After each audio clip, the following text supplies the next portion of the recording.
జయశంకర్ ఇటీవల కొంచెం ఘాటుగా మాట్లాడుతూ సమాధానాలు ఇచ్చేటువంటి క్రమంలో కూడా అప్పర్ హ్యాండ్ అంటారా, లేకపోతే అది ఇంకేమనాలో తెలియదు కానీ జయశంకర్ మాటల్ని భారత్కు చేటు చేస్తాయా? నిజంగా భారత్ అంతా గొప్పగా గర్వంగా ఉందా? ఇప్పుడు భారత్ సర్వస్వతంత్ర విధానాన్ని ఈ దేశం ఏర్పడిన అప్పటి నుంచి పాటించాలని ప్రయత్నిస్తూనే ఉంది. కాబట్టే నెహ్రూ హయాంలో మేము 2 కూటముల్లో చేరము, కోల్డ్ వార్లో ఉన్న 2 కూటముల్లో చేరకుండా అలీన దేశంగా ఉంటాం. మనం ఒక ప్రత్యేక అలీన కూటమి ఏర్పాటుకి ప్రయత్నించాం, చేశాం కూడా. చాలా దేశాలు అందులో అలీనోద్యమంలో భాగస్వాములయ్యాయి. ఆ అలీనోద్యమాన్ని ముందుకు తీసుకెళ్లిన ఘనత భారతదేశందే.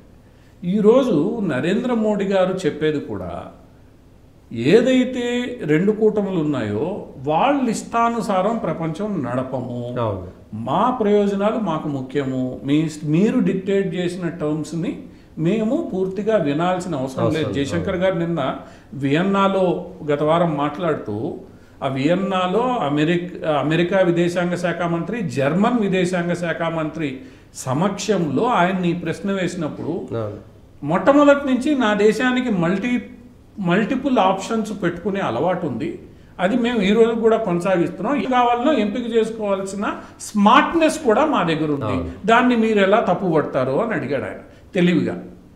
ఎందుకంటే ఇదేదో నేను ఈరోజు కొత్తగా ఇన్వెంట్ చేసింది కాదు. రెండోది ఆయన చెప్పింది ఏంది, అమెరికాతో నా సంబంధాలు రష్యాతో నా సంబంధాలు 2 వేరు. ఈ రెండిటికి ఒక చరిత్ర ఉంది. ఆ చరిత్ర ఏందో ఇక్కడ కూర్చున్న అమెరికా విదేశాంగ శాఖ మంత్రికి కూడా తెలుసు. గత చరిత్ర తీస్తే అమెరికా ఎవరి పక్షాన్ని నిలబడిందో తెలుసు. అందువల్ల కొంత చారిత్రాత్మక కారణాలు కూడా ఇవన్నీ ఉంటాయి, ఒక్కసారిగా మారవు. మార్చాలి అని అంటే చరిత్రను మార్చడానికి గట్టి నిర్ణయాలు తీసుకోవాలి. ఆ నిర్ణయాలు తీసుకోవాల్సింది అవతల వాళ్లే అన్నాడు ఆయన. నేను కాదు, అవతల వాళ్లే. ఇప్పుడు 2 దేశాల మధ్య సంబంధాలు మెరుగుపడాలి అని అంటే చారిత్రాత్మక కారణాలే కాదు, ఈరోజు ఆర్థిక కారణాలు కావాలి, ఇంకొక కారణం కావాలి. ఇవన్నీ కలిస్తేనే ఆ సంబంధాలు గట్టిగా ఉంటాయి. కలవనప్పుడు కొంత నీ ఆప్షన్స్ నీకుంటే, నా ఆప్షన్స్ నాకుంటే, ఒక మంచి మిత్రుడుగా నువ్వు నా ఆప్షన్స్ నన్ను వాడుకొనివ్వాలి, నీ ఆప్షన్స్ నేను నిన్ను వాడుకొనివ్వాలి, మన ఇద్దరికి స్వతంత్రత ఉంటుంది అని. అంటే ఇది ఒక రకంగా భారతదేశానికి వచ్చిన ఒక మంచి కాన్ఫిడెన్స్. ప్రపంచ రాజకీయాల్లో ఈరోజు భారతదేశానికి వచ్చిన కాన్ఫిడెన్స్, ఒక అతిపెద్ద ఆర్థిక వ్యవస్థగా అవతరిస్తోంది, అభివృద్ధి చెందుతున్న దేశంగా వెళ్తోంది. గట్టి నాయకత్వం ఉండడం, ఈ గట్టి నాయకత్వం ఉండడం వల్ల ఒక సందేశం ఏం వెళ్తుందంటే, వీళ్ళని మనము ఒత్తిడి పెట్టలేం, అణిచివేయలేం, ఇవన్నీ చేయలేని సందర్భాల్లో వాళ్ళు వాళ్ళ ప్రయోజనాలకు కట్టుబడి ఉన్న వేళ ఏమీ చేయలేము.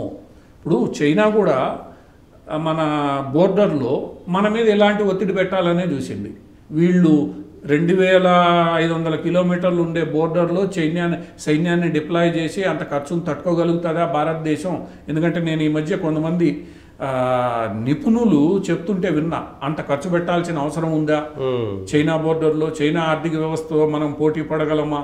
వదిలేస్తే పోతుంది, ఏమవుద్ది ఇబ్బంది అని. అదే ధోరణి చైనాలో కూడా ఉండే. ఎందుకంటే నువ్వు ఆలోచించిందే, భారతదేశానికి శక్తి ఎక్కడుంది? అంత ఆర్థిక శక్తి ఉందా? భారతదేశం సమస్యల్లో ఉంది, పాకిస్తాన్తో ఒకవైపు యుద్ధంలో ఉంది, మిగతా చిన్న చిన్న దేశాలతో సమస్యల్లో ఉంది. సో చైనా ఆలోచించింది ఏంటంటే, మనం గట్టిగా ఒత్తిడి పెడితే భారతదేశం సంవత్సరం తర్వాత 2 సంవత్సరాల తర్వాత వెనక్కి తగ్గిపోతుంది, మన ఇష్టం వచ్చినట్టు మనం టర్మ్స్ డిక్టేట్ చేయొచ్చు అనుకున్నది. కానీ చైనా అర్థం చేసుకోవాల్సింది ఏంటంటే, భారతదేశం కష్టపడైనా కూడా, ఎందుకంటే భారతదేశ చరిత్ర పోరాటాల చరిత్ర, పోరాడుతూనే ఉంటుంది. ఇది అలవాటైపోయింది పోరాటం భారతదేశానికి. భారతదేశం సైన్యం ఈరోజు ప్రపంచ దేశాల సైన్యాల్లో అమెరికా తర్వాత అత్యంత నైపుణ్యత కలిగిన సైన్యం. ఎందుకు?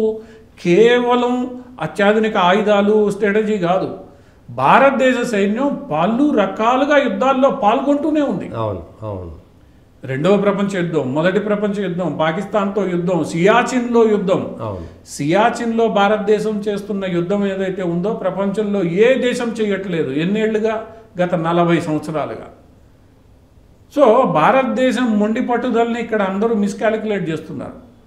ఈరోజు విదేశాంగ విధానంలో కూడా భారతదేశం యొక్క మొండి పట్టుదల ఏదైతే ఉంటుందో దాన్ని తక్కువ అంచనా వేస్తారు. వీళ్ళందరూ లెక్కలేంది, డబ్బులు లేవు. ఇక్కడ డబ్బులు కాదు భారతదేశానికి, డబ్బుల కోసం భారతదేశం ఫైట్ ఎప్పుడూ చేయలేదు భారతీయ సంస్కృతిలో. ఇక్కడ ఎప్పుడూ యుద్ధాలు జరుగుతూనే ఉన్నాయి, రాజుల మధ్యలో వీళ్ళ మధ్యలో డబ్బులు అక్కడి నుంచి ఇక్కడికి, ఇక్కడి నుంచి అక్కడికి పోతున్నాయి, మంచి ఇది ఉంది. సో ఆ భావనలో వీళ్ళందరూ ఉండడం అనేది ఒక రకంగా తప్పు. అది భారతదేశం యొక్క ఆత్మవిశ్వాసం. భారతదేశం ఈ యుద్ధాలు వీటిల్లో పుట్టినప్పటి నుంచి 1947లో ఆధునిక భారతదేశం పుట్టింది అనుకుంటే, వేల సంవత్సరాల చరిత్ర పక్కన పెడితే ఆ రోజు నుంచి యుద్ధమే చేస్తున్నాం. కాశ్మీర్లో యుద్ధం చేస్తున్నాం, బోర్డర్లో యుద్ధం చేసాం, 2 సార్లు చైనాతో యుద్ధం చేసాం, 3 సార్లు బంగ్లాదేశ్ పాకిస్తాన్తో యుద్ధం చేసాం, శ్రీలంకలో యుద్ధం చేసాం. మొదటి ప్రపంచ యుద్ధంలో మన సైన్యం ఉంది. ఈ రోజు కూడా బ్రిటిష్ ఆర్మీలో గూర్ఖా రెజిమెంట్ ఉంది, సిక్ రెజిమెంట్ ఉంది బ్రిటిష్ ఆర్మీలో. సో యుద్ధం మనకు అలవాటు. దాన్ని చైనా కూడా తక్కువ అంచనా వేస్తోంది. విదేశాంగ శాఖ మంత్రి విషయంలో కూడా, విదేశాంగ శాఖ విషయంలో కూడా అందరూ అదే తప్పుడు అర్థం చేసుకుంటున్నారు. ఎందుకంటే మీరు మరీ అనగదొక్కే కొద్దీ అది లేచి నిలబడుతుంది ఆ వస్తువు.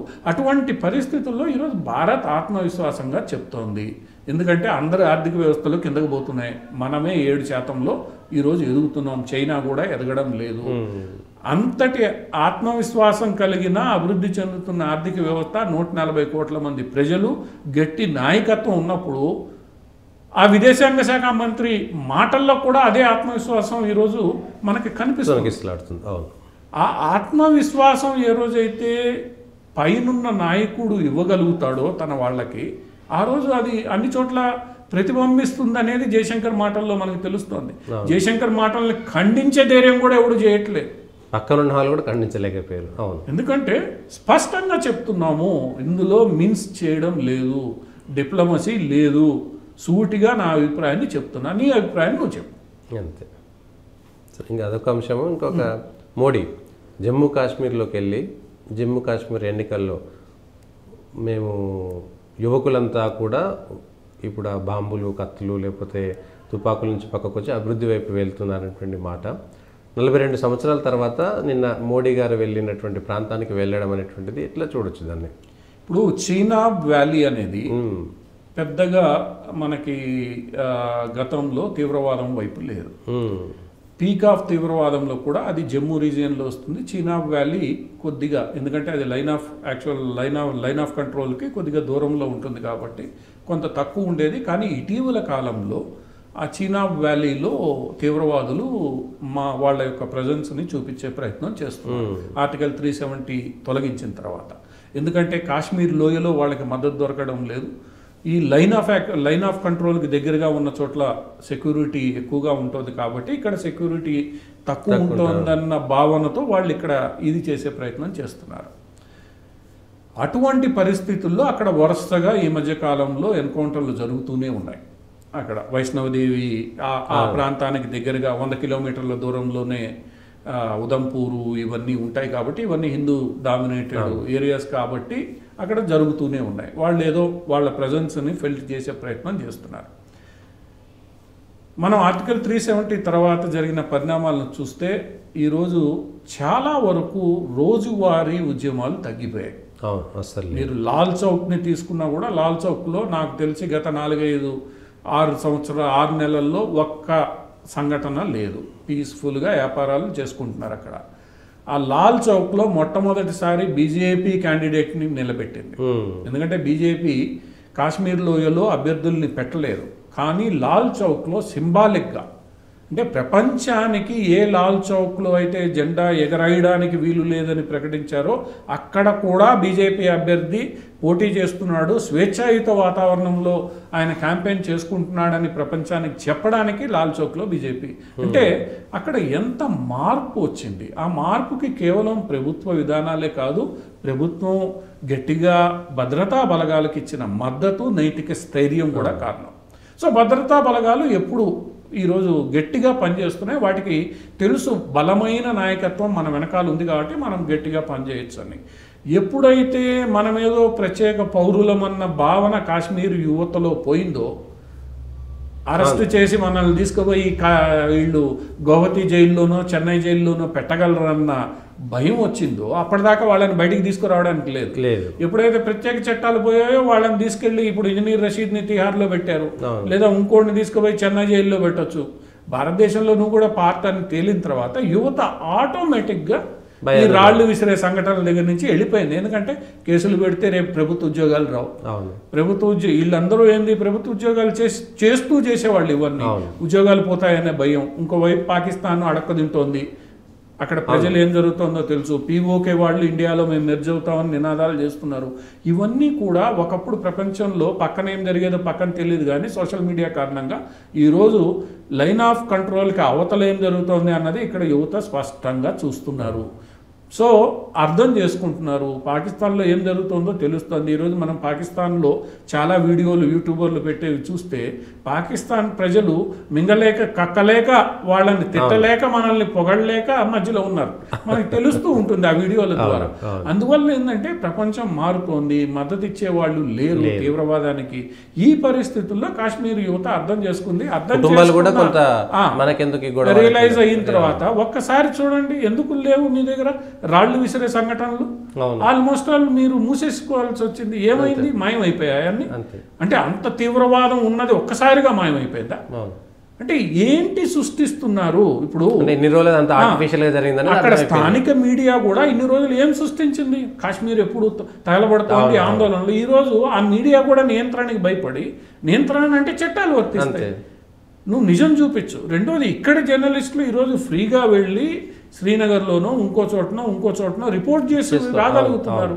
సో వాస్తవాలు తెలుస్తున్నాయి. ఇటువంటి పరిస్థితుల్లో అక్కడ భద్రతా బలగాలకి ప్రభుత్వానికి వచ్చిన ఆత్మవిశ్వాసం ఈరోజు నరేంద్ర మోడీని 42 సంవత్సరాల తర్వాత చీనాబ్ వ్యాలీలో 4 జిల్లాలు ఉంటాయి. చీనాబ్ వ్యాలీలో దోడా, కిష్తివార్, ఇవి ఏవైతే ఉదంపూర్, ఇవి 4 జిల్లాలు ఉంటాయో ఆ చీనాబ్ వ్యాలీకి 42 సంవత్సరాల తర్వాత ఒక ప్రధాని వెళ్ళాడు, బహిరంగ సభలో పాల్గొన్నాడు.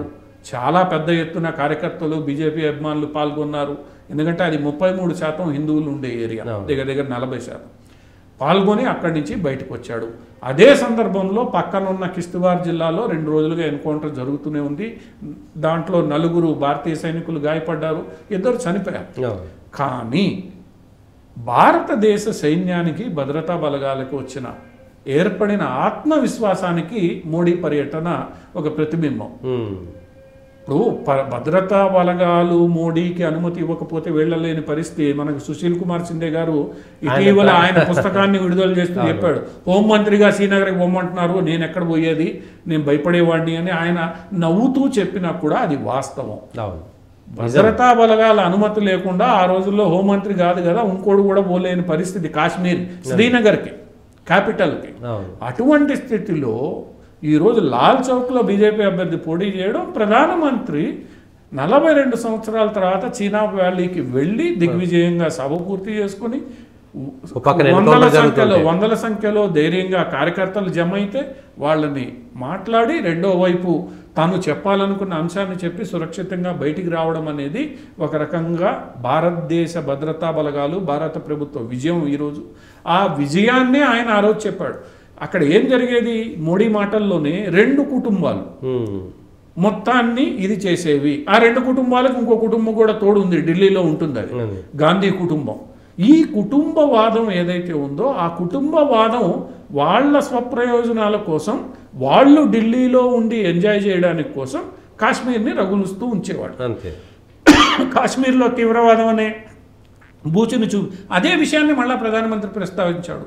పార్లమెంట్ ఎన్నికల్లో ఆ 2 కుటుంబాలు కాదు కదా, 3 కుటుంబాలు కనిపించకుండా పోయాయి జమ్మూ కాశ్మీర్లో. ఒక కాంగ్రెస్ అభ్యర్థి గెలవలే, ఒమర్ స్వయంగా ఓడిపోయాడు, మెహబూబా స్వయంగా ఓడిపోయింది. దాని అర్థమైంది, ఈ 3 కుటుంబాల ప్రభావం నుంచి కాశ్మీర్ బయటకు వస్తే తీవ్రవాదము లేదు, అభివృద్ధి జరుగుతుంది, అన్నీ వస్తాయి. ఇప్పుడు మోడీ గారు అదే హెచ్చరిక చేశారు, మీరు తెలుసుకోవాల్సింది తీవ్రవాదం తుది దశకు చేరింది. ఈరోజు యువత అర్థం చేసుకున్నారు, ఇన్ని రోజులు మిమ్మల్ని భ్రమల్లో ఉంచిన ఈ 3 కుటుంబాలని తిప్పికొట్టండి, మీరు ఎవరికైనా ఓటేసుకోండి.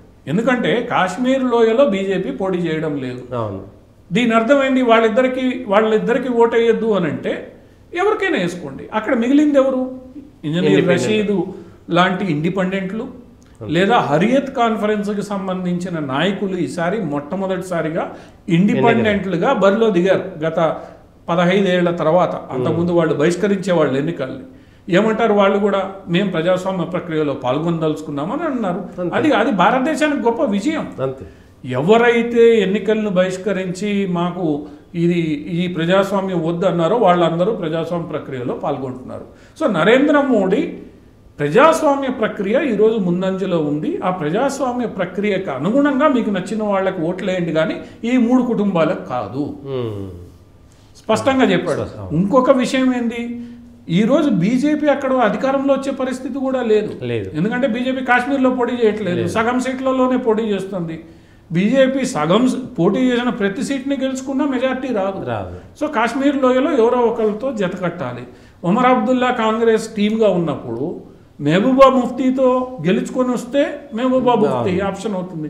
లేదంటే ఈ ఇండిపెండెంట్లు ఒకవేళ బీజేపీతో చేతులు కలిపారనుకోండి, ఇది భారతదేశానికి భారీ విజయం. అంతే. ఏ హురియత్ కాన్ఫరెన్స్ నాయకులు, ఏ మాజీ తీవ్రవాదులు ఈరోజు ప్రజాస్వామ్యాన్ని గౌరవించి ఇండిపెండెంట్లుగా నిలబడి వాళ్ళు కానీ ప్రజలు ఎన్నికై భారతీయ జనతా పార్టీతో చేతులు కలిపితే జమ్మూ కాశ్మీర్, ముఖ్యంగా కాశ్మీర్ లోయలో ఇన్ని రోజులు జరుగుతున్న పరిణామాలు పూర్తిగా మనకి టర్న్ అవుతాయి. మీరు ఎవరినైతే తీవ్రవాదులు అని చెప్పి ఇన్ని రోజులు అడ్డం పెట్టుకొని ఆడారో వాళ్ళే ఈరోజు భారత ప్రభుత్వంతో కలిసిపోతున్నారు, భారతీయ జనతా పార్టీతో కలిసే అవకాశం ఉంది. సో ఇది ఒక రకంగా నరేంద్ర మోడీ పర్యటన సింబాలిక్గా చాలా మారిన పరిస్థితులకి భారతదేశమే కాదు, భారతదేశ కేంద్ర ప్రభుత్వమే కాదు, భద్రతా బలగాల్లో వచ్చిన ఆత్మవిశ్వాసానికి ఒక నిదర్శనం. దాన్ని మనం అదే దృష్టికోణంలో చూడాలి తప్ప రాజకీయ దృష్టికోణంలో చూసినా కూడా అది ఒక విజయమే. ఈరోజు స్వేచ్ఛగా అక్కడ రాజకీయాలు జరుగుతున్నాయంటే అది కూడా ప్రజాస్వామ్య విజయమే.